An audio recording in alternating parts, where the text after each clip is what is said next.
Kamu lagi lihat Mirsa Kerja yang diawali selalu dengan disclaimer. Jadi cerita dikit ya tentang saya yang bukan karir coach tapi mau berbagi kerja. Berbagi kehidupan kerja yang pernah dialami. Jadi banyak pertanyaan nih dalam rentang 2 tahun terakhir begitu kan, karena suka posting video, kemudian grafis-grafis dan sebagainya, tanyain, ambil les di mana? Sekarang kayaknya kontennya video mulu atau pakai ini ya, orangnya why people ya untuk mengedit. Enggak. Untuk kepentingan pribadi saya edit sendiri gitu kan. Dan kayaknya ini bagian yang disebut sebagai otodidak. Jadi belajar dengan sendirinya begitu. Dan emang kayak saya tuh kepaksa tuh sering gitu. Jadi melakukan sesuatu dengan keterpaksaan. Artinya begini, karena nggak bisa jadi terpaksa harus belajar. Nah, bukan dipaksa, bukan enggan ya.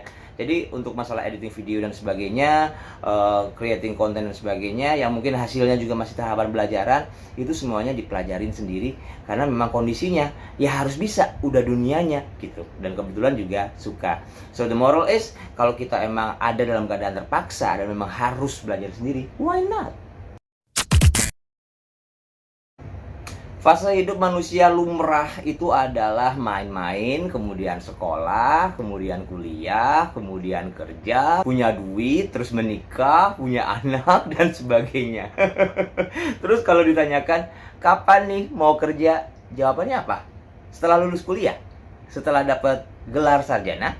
Setelah dapat ijazah? Wah, kalau buat saya kelamaan. Jadi karena nggak ngerti ya, karena mungkin saya juga anak laki satu-satunya, terus bapak juga udah nggak ada dari umur 8, jadi hasrat mau kerja itu secepat mungkin, creating money to help family, maunya sih gitu sejauh mungkin, sedini mungkin. Nah, itulah sebabnya kita juga harus jeli menurut saya ya, dalam melihat selah-selah kemungkinan yang akan ada atau mungkin sudah ada tapi lewat, tapi kalau ada lagi kita harus ambil dengan cepat. Apalagi dunianya sekarang digital ya, yang tanpa batas, kapanpun, siapapun sebenarnya punya celah untuk mencari kerja tanda kutip atau menjadi extra income yang juga akan membantu kita sendiri dan juga mungkin orang rumah, orang keluarga gitu kan. Dengan satu catatan, enggak tinggalkan sekolah. Jadi sekolah tuh tetap harus jalan. Kalau zaman sekarang tuh minimal S1, kalau bisa S2 harus lagi dan sebagainya gitu ya. Tapi celah untuk mendapatkan ekstra itu bisa datang dari umur sedini mungkin zaman sekarang. Digital kan ya. Jadi contohnya yang paling gampang aja, jadi influencer, digital content creator, kemudian ya biasalah yang orang kenal, di endorse gitu kan, kemudian YouTube dengan viewer, monetize ya kan, bisa juga. Saya ada loh di daerah tempat tinggal saya kan sekarang di Tangerang Selatan. Kalau ditanya orang tinggal di mana, Selatan Jakarta. Tangerang Selatan maksudnya. Anyway, ada anak kecil ini namanya Zara. Dia punya channel YouTube begitu ya, dan semenjak channel YouTube-nya laku dalam artian dilihat banyak orang, monetize pun, orang tuanya salah satunya rela meninggalkan pekerjaan untuk benar-benar taking care of Zara yang juga homeschooling dan juga tetap berkreasi di YouTube-nya. Dia masih kecil banget, dia nggak tinggal sekolah, tapi dia memanfaatkan yang ada. Jadi mereka tinggal di satu klaster gitu, isinya cuma 10 rumah, mungkin 4 atau 6 rumah di antara situ punya mereka dari YouTube.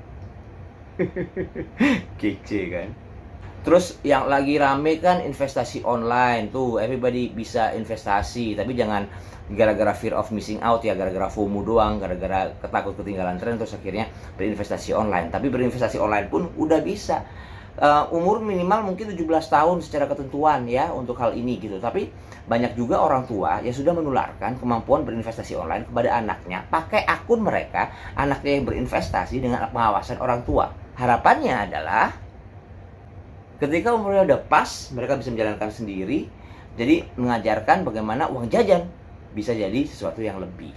Itu kan selah dan celah lagi kan. Nah, terus usaha online. Nah, usaha online ini nggak kenal umur sebenarnya. Selama ada demand, selama ada pasar, kita mau jualan apa, ada yang beli, ya bisa. Di bawah umur pun, kita masih belasan tahun mungkin, masih remaja, atau teman-temannya suka beli apa, sesimpel kita, ya udah beli di aku aja, nanti aku yang antar. Itu udah jualan online lewat WhatsApp. Nah, itu selah dan celah. Terus kalau tinggalnya di kota yang sudah ada industri tampil begitu ya, sekarang mungkin masih ada pandemi tapi masih juga jalan kok casting-casting gitu, bisa jadi penampil umur berapapun, kan semua karakter ada. Selama rajin casting, emang berpunya potensi diri, bakat gitu, berkemungkinannya juga bisa celah dan celah untuk bekerja. Saya sendiri dulu ya, ya apa ya, karena memang gitulah. Suka banget cari celah dan celah, suka jadi joki. Nggak joki ujian kok, ini menuju ujiannya. Jadi kalau di Indo ya suka bantuin temen ngerjain tugas, dapet gitu.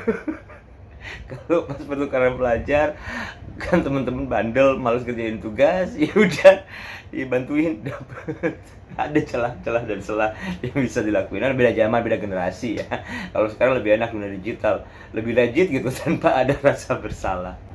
Jadi sebenarnya kalau di total-total saya kerja itu bukan mulai dari umur 16, tapi lebih muda dari itu lagi. Cuman yang berani mengakui dan bangga adalah ya setelah umur 16 itu. The moral of the story is, jangan pernah lepaskan kesempatan yang datang, because getting opportunity is a privilege. Never miss one.